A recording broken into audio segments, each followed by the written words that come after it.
Hi guys! Magandang gabi! Welcome back po dito sa Gandara Sa'yo channel for showbiz update. Nandito na naman nga po akong muli nagbabalik.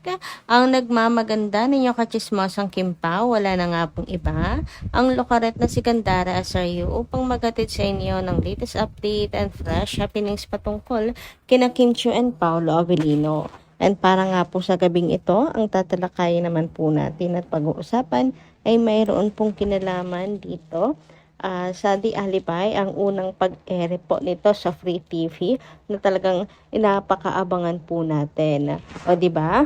Success ang unang araw ng pag-ere ng Di Alibay. Anyway, bago tayo mag-start, sa mga di pa po nakaka-subscribe sa ating channel, maaari lamang na pindutin po ninyo ang subscribe button at notification bell natin na nariyan sa baba upang kayo po ay maging updated at ma-notify tuwing may bago tayong chika at balita hinggil sa Kim Pao. Basta mga balita na may kinalaman kina Kim Chiu and Paolo Avellino, sagot na nga po natin yan. And narito naman ang ilan sa mga comment po natin na piling basahin ngayong gabi bilang pasasalamat sa mga taga-subaybay po natin na nakatutok gabi-gabi sa ating pong mga updates. So, pag-usapan at bigyan nga natin ng pansin ang kanilang mga opinion. So, sabi dito ni Ma'am Violeta Mendoza, magandang gabi. Bible said, P.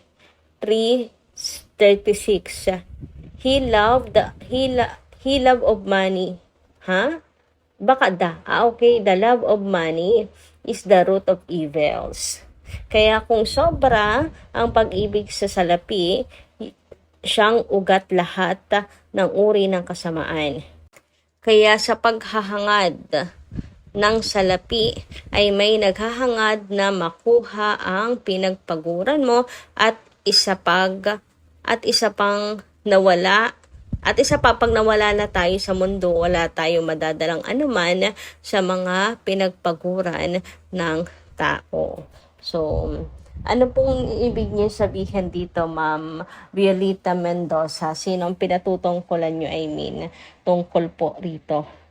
Ayan. Anyway, totoo naman po talaga lahat ng inyong sinabi na money is the root of evil talaga, and hindi naman natin madadala sa hukay, ang kayamanan, etc.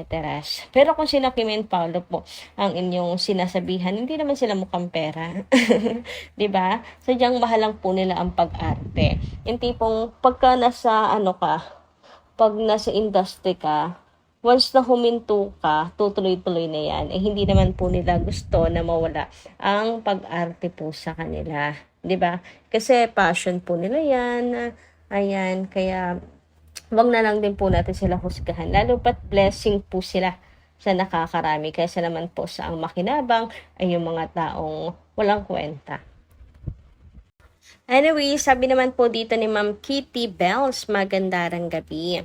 Kapamilya online live, alam ko counted yan sa ratings. Pwede panoorin ng mga taga-abroad. Hindi po pang-online lang talaga tong Kapamilya online live. Pang-online lang talaga. Iba pa rin talaga yun sa television. Kaya nga Philippine TV, hindi po kayang suportahan ng mga nasa abroad yung ratings sa Free TV ng Di Alibay. Mas susuportahan po nila ay yung sa live nga lang, online live, ayan, yun lang po yung kanilang masusuportahan. Pero malaking bagay po yun. Kasi syempre, para makahook po tayo ng mga casual viewers. Kapag maraming viewers online, syempre, mapapaisip ng mga tao.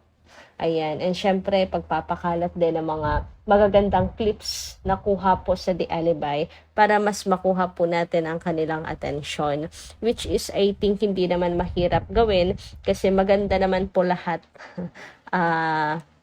Walang tapo na eksena sa Di Alibay. Actually, may mga kinat nga pero hinahanap-hanap ng mga viewers or natin na mga nauna na pong mapanood ang Di Alibay. Anyway, dumako naman po tayo dito sa comment ni Ma'am Baby Kilio and Ma'am Corazon Reyes. Magandang gabi po. Ayan, napakalayo ni Pao. Kung makipag-celebrate lang sa party ng Alibay, okay lang na hindi maka-attend kasi trabaho naman ang dahilan. Hindi umuwi si Pao. At ngayon, umalis si Kimi punta na ibang bansa. Kaya sa Showtime, sinabi ni EJ last week na alis si Kimi this week out of the country. Hindi sinabi kung saan habang si Pao may shoot sa Paris. Yes po. Yung sa ano na yan, yung sa party naman kasi, kung magse-celebrate man po ang Team Di Alibay, eh okay lang naman, si Kim na lang. Ay, wala rin si Kim ngayon eh, di ba? Nasa ano, video call na lang. Pero nung nakaraan pa kasi, malay nyo naman, di ba? Nandun si Kimi, tapos ka-video call na lang nila si Chinita Princess. Ako, sana nga, nag-celebrate po sila. O baka naman, pag uwi pa ng Kim Pao, sila magse-celebrate. Pero for sure, ipagse-celebrate po nila yan. Lalo na kung magiging mataas po ang ratings, di ba? So first day pa lang, bukas tabayanan po natin kung ano ang nakuhang ratings ng The Alibay. Samantala, ayun naman po kay Miss Norma Daya, Gandara, broad-minded yung mga fans na nakakaintindi sa situation ng KP. Gandara, me as a senior fan, I will support Pao in his teleserye kasi trabaho lang yan. Gandara, if ever na Kimi followed Pao to France, then no doubt na more than jowa na yung relationship nila. God bless KP. And ibig niya sabihin more than jowa. Magjusawa. Ay, gusto ko yan. Charot. Anyway, ayun na nga. Hindi natin alam kung saan po pumunta si Chinita Princess pero may bulong-bulungan na nasa Japan po siya ngayon. Ewan ko lang din. Gusto rin natin, syempre, meron pong pruweba na nandun po siya. Pero tahimik no? More on pagpo-promote po ang Kim Pao. Actually, puyat ang Kim Pao sa kaka-promote po ng The Alibay. Yes po. Lalo na kahapon. Talagang panay po ang post nila. IG story. Ayan, si Paolo sumisipag na din. At may pa-video pa nga si Pao ngayon eh. Anyway, speaking of The Alibay, so eto na nga yun. This is it. Naipalabas na nga po ang The Alibay sa Free TV, and nakakaloka talaga yung mga Kim Pao fans. Sabay-sabay sumuport. Nanonood na sa online, nanonood pa sa Free TV na para ba. Pero na-advance panood na po sa iWant na para bang hindi pa rin napanood sa Prime Video. O, diba? Apat-apat. Napanood na sa Prime Video, pinanood sa iWant, tapos nakabantay rin sa online live, tapos sa Free TV, ay bongga talaga. Ganyan kung sumuport ang Kim Pao. Ito nga yung update ni Janay. Talagang inabangan po niya ang The Alibay. Siyempre, dapat lahat tayo nakatutok, di ba? At sumuporta kina Kim and Paolo. Excited na rin po akong malaman. Nung una, medyo kaunti lang yung views natin online. Pero bumawi din naman. At yung total of views, malaman po natin yun bukas. At the same time, yung ratings. Sana mailapag na po yung ratings. Ano po? Ayan. Pero wag ka. Ang dami pong commercials. Daming commercials ng The Alibay. Pang 8 p.m. slot talaga.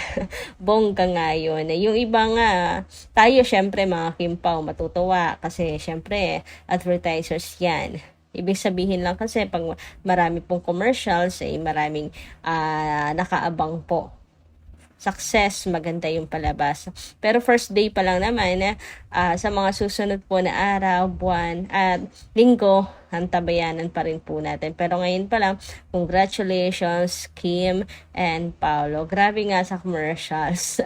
Dati alam nyo, naiinip ako kapag may commercials. Pero dito, tuwang-tuwa ako. Inoorasan ko pa yung commercials. Kung gaano katagal.